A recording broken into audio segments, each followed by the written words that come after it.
മലയാളത്തിൽ പറയുന്നു, വേറെ വാക്യം പറയാം. ഈ കൂടിയത് തന്നെ മതിയല്ലോ നമുക്ക്. ഈ ജനങ്ങളെല്ലാം ഒരു ഗവൺമെന്റിനും കൂടി ഇങ്ങനെ ഒരുമിച്ച് കൂട്ടാൻ കഴിയില്ല.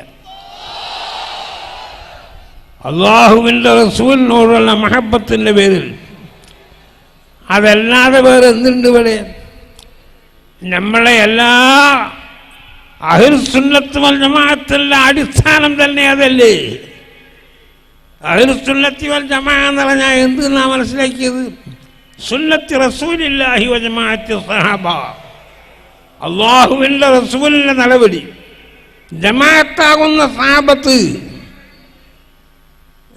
ജമാഅത്താകുന്ന സഹാബത്ത് അവരെ റളിയല്ലാഹു തആല അൻഹും വറളു അൻഹു, അള്ളാഹു അവരെ തൊട്ടും അവർ അല്ലാഹനെ തൊട്ടും തൃപ്തിപ്പെട്ട കക്ഷികൾ.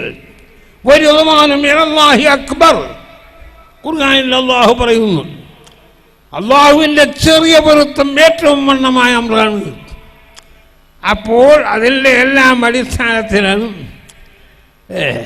ഇസ്ലാമിനെ മനസ്സിലാക്കിയിട്ടില്ല നമ്മളൊന്നും. പിന്നെ നമ്മളിൽ ചില കൂട്ടർ പല ആവശ്യവും പലതും പറയും. അതൊന്നുമല്ല. فمبلغ العلم فيه أنه بشر وأنه خير خلق الله كله. ഒട്ടാക ഇൽമിൻ്റെ ചുരുക്കമെന്ത്? നബിനെ പറ്റി താങ്കൾ മനുഷ്യനാണ്, ഇലാഹല്ല.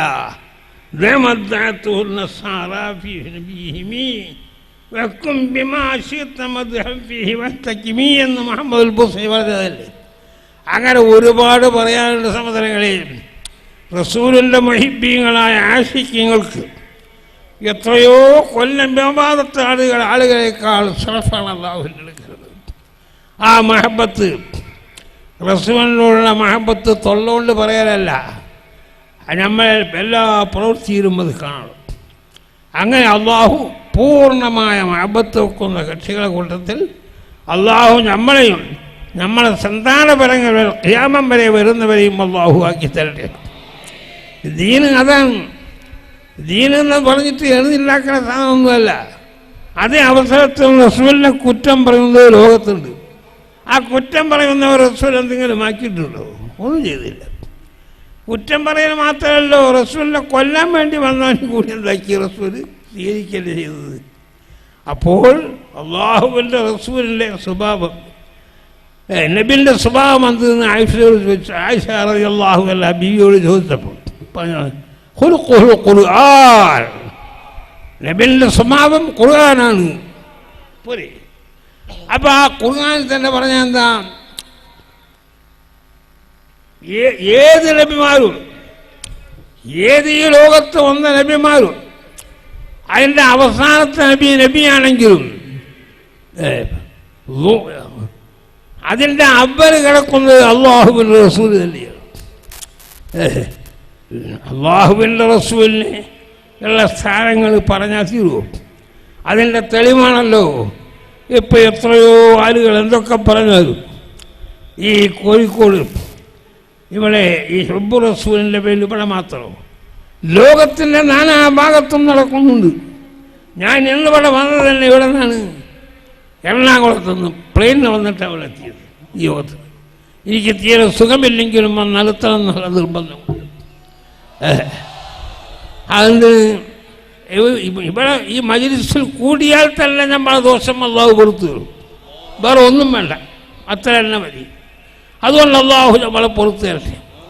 നമ്മളെ പരിപൂർണ ഈമാൻ കിട്ടി ഖാലിസായ മുഅ്മിനായി മരിക്കാനും, നമ്മളെ മാത്രമല്ല നമ്മളെ മക്കളും കുട്ടികളൊന്നല്ല, എല്ലാ മുസ്ലിമുകളും മക്കളും കാഫിര്യങ്ങൾക്ക് അള്ളാഹു ഹിദായത്ത് കൊടുക്കട്ടെ. കാഫിർ എന്ന് പറഞ്ഞ് നമ്മൾ തള്ളല്ല, അത് പണ്ടും ഉണ്ടായിട്ടില്ല. അജ്മീർ ഖാജ ഷരീഫിനെ നിങ്ങൾ അറിഞ്ഞൂടെ? ആരാ ഖാജ? ഖാജ മഈനുദ്ദീൻ ചിശ്തി അജ്മീരി മാനർവരെ അള്ളാഹുവിൻ്റെ റസൂലിൻ്റെ ഓർഡർ പ്രകാരം പോയത്. പൃഥ്വിരാജൻ എന്ന രാജാവാണ് അവിടെ വഹിച്ചിരുന്നത്. അവൻ്റെ മകൾക്ക് കുടി തുടങ്ങിയെങ്കിൽ ഒരു മുസ്ലിമിൻ്റെ ചവല കൊണ്ട് കുറഞ്ഞു. അങ്ങനത്തെ എന്തായി തീർന്നു അവിടെ? എല്ലാ പണിയും നടന്നു, വല്ലതും നടന്നോ? ഒറ്റൊന്നും നടന്നില്ലല്ലോ. അച്ചിപ്പാൽ ചോക്കിനെ കൊണ്ടുവന്ന് ഒടുവിൽ വലിയ സഹായം. എന്നിട്ട് എന്ത് ചെയ്തു? ഒടുവില് ഓന് നരിത്വമില്ലായിട്ട് മറന്ന് നോക്കി ഒടുവിൽ തൻ്റെ ചെരുപ്പ് കൊണ്ടാണ് എറിഞ്ഞ് മേലോണി എറിഞ്ഞ് അവനെ തള്ളിയിട്ട് അവൻ കാൽക്കൽ വന്ന് മടങ്ങി ഇസ്ലാം മതം സ്വീകരിച്ചു. ഇന്നും അവൻ്റെ സഹായം കൊണ്ട് അവളെ അജ്മീറിലെ ആദ്യമായ ആളുകൾക്ക് ഇന്നും അവരെ സഹായം കിട്ടുന്നു. ദീനേ ഇസ്ലാം ഇവിടെ വന്നത് അങ്ങനല്ലേ? യുദ്ധം ചെയ്തിട്ടാണ് അതൊക്കെ അല്ല. യുദ്ധം ചെയ്താൽ എങ്ങനെയാണ് എത്രയോ കോടിക്കണക്കുള്ള കാപ്പികൾ ശരിക്കും ആരെ കൊണ്ടേ കഴിയുമോ? പിന്നെ നമ്മളെ ഇസ്ലാമിൻ്റെ ശക്തി കുറഞ്ഞ ഈമാനുള്ള നമ്മളെ കൊണ്ട് ഒക്കെ അള്ളാഹുവിൻ്റെ റസൂലിൻ്റെ ഒരൊറ്റ ബർക്കത്തുണ്ട്. ആ നല്ല ഈമാനുണ്ടെങ്കിൽ അത് മതി എല്ലാത്തിലും, വേറൊന്നും വേണ്ട, പ്രത്യേകം ഒന്നും ചെയ്യാനില്ല. എനിക്കധികം പറയാൻ സാധ്യമല്ല. പറയുകയാണെങ്കിൽ ഒരുപാട് എന്തെങ്കിലും പറയാനുണ്ട്, അത് പറയേണ്ട അവസരം ഇതല്ല. അതുകൊണ്ട് അള്ളാഹു നമ്മളെ കാക്കട്ടെ. എനിക്ക് തന്നെ വളരെ അനുഭവങ്ങളുണ്ട്. എത്രയോ ആളുകളെ ക്യാൻസർ പോലെയുള്ള രോഗങ്ങൾ, കിഡ്നിൻ്റെ രോഗങ്ങൾ, ഇത് മുഴുവനും കുറഞ്ഞ ഒരൊറ്റ വെള്ളം ഊതി മന്ത്രിച്ചു കൊടുത്താൽ തന്നെ മതിയായത് എത്രയോ കാണിക്കാനുണ്ട്. അതൊന്നും നമ്മളെ ഊത്തേണ്ടതല്ല, റസൂലിൻ്റെ മതമാണത്. എന്താണ് ഈ ഇജാദത്തോ എന്നൊക്കെ പറയുന്നത്? അത് പൊരുത്തം വേണം, എല്ലാത്തിനും പൊരുത്തം വേണം. അതില്ലെങ്കിൽ ഫലമില്ല. വല്ലമന് ബാഗുറാകാരായിരുന്നു 15,000 മുസ്ലിംകാർ അവനായിരുന്നു കുരിക്കാനുണ്ടായി. ഒടുവിൽ എന്ത് വന്നു?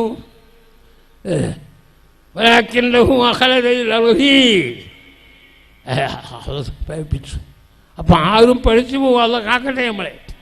എല്ലാവരും പേടിക്കേണ്ട കാര്യം അതാണ്. ഞാനിപ്പോൾ വലിയതായി നമുക്ക് വരെ കിബറല്ല, രുജുമാണ്. ആദരിക്കൽ വാസ്തവത്തിൽ ആദരിക്കലല്ല, അത് നമ്മളെ കൊല്ലലാണ് കേട്ടോ. നമ്മൾ ആദരിച്ചോ, ഞങ്ങൾ ആദരിച്ച് പറ്റുമെന്നാണ് നമ്മൾ കഴിയണമെന്നുണ്ട് വേണ്ടത്. കാരണം അന്നേരം നമ്മൾ ഉള്ളിൽ എന്ത് കിബറല്ല, രുജുബ്. ഞാനിപ്പോൾ തിരക്കില്ല എന്ന് വന്നാൽ പോയില്ലേ. വളരെ പേടിക്കേണ്ട കാര്യമല്ലേ അത്. അതുകൊണ്ടല്ലോ അവൻ്റെ മഹളായ റബ്ബുൽ റസൂലിൻ്റെ ഹക്കുകൊണ്ടും, റസൂല് മാത്രമല്ല ആ റസൂലിൻ്റെ കുടുംബങ്ങൾ അന്ന് മുതൽ ഇന്ന് വരെയും ഖിയാമത്ത് വരെ വെറുതെ വരും. എല്ലാവരും വന്ദിക്കപ്പെടേണ്ടവരാണ്. അവരെ നമുക്ക് തൊട്ട് കളിക്കാൻ കഴിയില്ല. അരുന്നബീരത്തി വഹുമോ ഇലൈഹി വസീലത്തി അർജൂ ബിഹിം മുഅത്താവദ ബിയദിൽ യമീനി സഹീഫത്തി. ബഹുമാനപ്പെട്ട മുഹമ്മദ് ഷാഫി നമ്മളെ മദ്ഹബിൻ്റെ മറകാണ്. നബിൻ്റെ കുടുംബം എൻ്റെ സൂക്ഷിപ്പുറത്താണ്. അതുകൊണ്ട് അള്ളാഹുവിൻ്റെ റസൂലിനുള്ള മഹബത്ത് എത്ര കണ്ട് കൂടുണ്ടോ അത്ര കണ്ട് നമ്മൾക്ക് വേണം. നേരെ മറിച്ച് അവളെ തൊട്ട് കളിച്ചാൽ ഓൻ്റെ സൂൽ ഖാത്തിമത്തായിരിക്കും, അവസാനം കാഫറായിട്ട് ചത്തുപോകും. നഊദു ബില്ലാഹി, അല്ലാഹു കാക്കട്ടെ. ഇത്രയും പറഞ്ഞുകൊണ്ട് ഞാനൊരു ബർക്കത്തിന് പറഞ്ഞതേ ഉള്ളൂ, പറയാനുള്ള ആളുകളുടെ പറയാം. പിന്നെ തുബ്ബയിലെ കഥയെല്ലാം പറഞ്ഞാൽ ഞങ്ങൾ നേരം വെളുത്തു വരെ റസൂൽ ജനിക്കുന്നതിന് എത്രയോ മുമ്പ്, കൊല്ലം മുമ്പ് ഒരു തുബ്ബയോ ഖുർആനിൽ പറഞ്ഞാലല്ലേ തുബ്ബയ് മക്കത്ത് മദീനത്ത് ഇങ്ങനത്തെ വരുന്നുണ്ടെന്ന് മനസ്സിലാക്കിയിട്ട് അത് നശിപ്പിച്ചാണ് ഞാൻ വന്ന്. എന്നിട്ട് അവനിക്ക് എന്ത് കഴിഞ്ഞു? നല്ലതും കഴിഞ്ഞോ? നേരെ മറിച്ച് ഓൻ്റെ ഇറച്ചിക്ക് ഒരു മനുഷ്യനും പെണ്ണുങ്ങൾക്കും കുട്ടിയും കൂടി അടുക്കാത്ത ഒരു ദുർഗന്ധം പോകാൻ വേണ്ടി ആര് തീർച്ചിട്ടും മാറില്ല. ഒടുവിലെന്തായി? ഒടുവിൽ അവൻ്റെ ഭാര്യ മക്കളും കൂടി എടുക്കാറായി. അപ്പോൾ ഒരു ഫക്കീർ, ഒരു സാധു മനുഷ്യൻ പറഞ്ഞു, എടോ നിൻ്റെ ഈ സോക്കൃതുകൊണ്ടൊന്നും മാറില്ല, നീ എന്തുദ്ദേശമെന്ന് ആ ഉദ്ദേശം മാറ്റി കേസ് മണങ്ങിക്കടോ. ആഹൃതമാനിൽ വീണ്ടും നബി വരവല്ല. ആ നബി വരണേന് അള്ളാൻ്റെ ഹിക്മത്ത് നമുക്ക് തിരിയോ.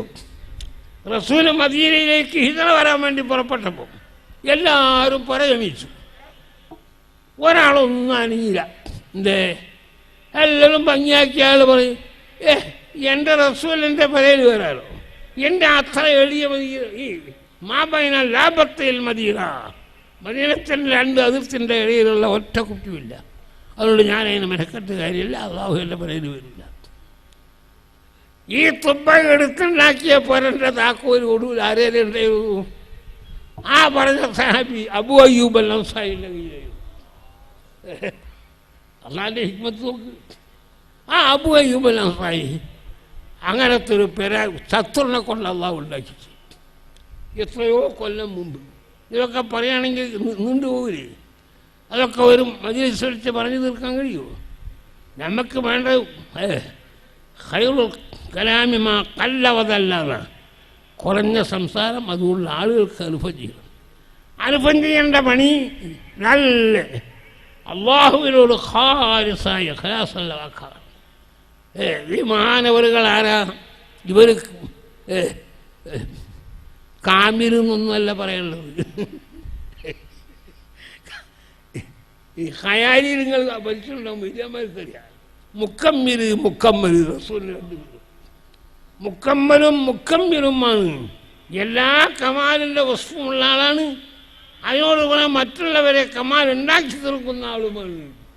അതാണ് ഇതിനർത്ഥം. ഖയാലിയിലുണ്ട്, നിങ്ങൾ മറച്ചു നോക്ക്. നല്ല ഖയാലിയുണ്ട്, ഞാൻ പഠിക്കാം, കുട്ടികൾ ഓതി കൊടുക്കാം. അപ്പം അങ്ങനത്തെ ആ കാമ്പിലും മുക്കമ്പലുമായ ആളുകൾ കുറഞ്ഞു പോകുകയാണ് ഇപ്പം. ഇവരൊക്കെ ഇപ്പം അതോർത്ത് ആളവിടെ കിട്ടാനല്ലോ. അതുകൊണ്ട് അവരെ വർക്കത്തുണ്ടെങ്കിൽ അള്ളാഹു നമ്മളാകട്ടെ. ഇത്രയും പറഞ്ഞുകൊണ്ട് ഞാൻ എൻ്റെ വാക്ക് അവസാനിപ്പിക്കുന്നു. നിങ്ങളൊക്കെ എനിക്ക് വേണ്ടി ദുആ ചെയ്യുക. എനിക്കൊരാൾക്കല്ല, എല്ലാവർക്കും തന്നെ ആ കൂട്ടത്തിലൊന്ന് കുറേ ആയുസ്സുണ്ടാകാനും കുറേ മുതലുണ്ടാകാനൊന്നുമല്ല. എനിക്ക് അങ്ങനത്തെ ആവശ്യമൊന്നുമില്ല. പൂർണ്ണമായി മരിക്കുമ്പോൾ കൽബ് ലംഘനം, എന്നിട്ട് ഹിദായത്ത് കൊണ്ട് കൽബ് ലംഘി അള്ളാഹുവിൽ പൂർണ്ണമായ ബന്ധമുണ്ടായിട്ട് മരിക്കാൻ വേണ്ടി നിങ്ങൾ ദുആ ചെയ്യണം. അതിന് ഞാൻ വസിയത്ത് ചെയ്തുകൊണ്ട് എല്ലാവർക്കും വാക്ക് അവസാനിപ്പിക്കുന്നു. വാഖിറു ദഅവാനാ അൽഹംദുലില്ലാഹി റബ്ബിൽ ആലമീൻ. അസ്സലാമു അലൈക്കും വറഹ്മത്തുള്ളാഹി വബറകാതുഹു.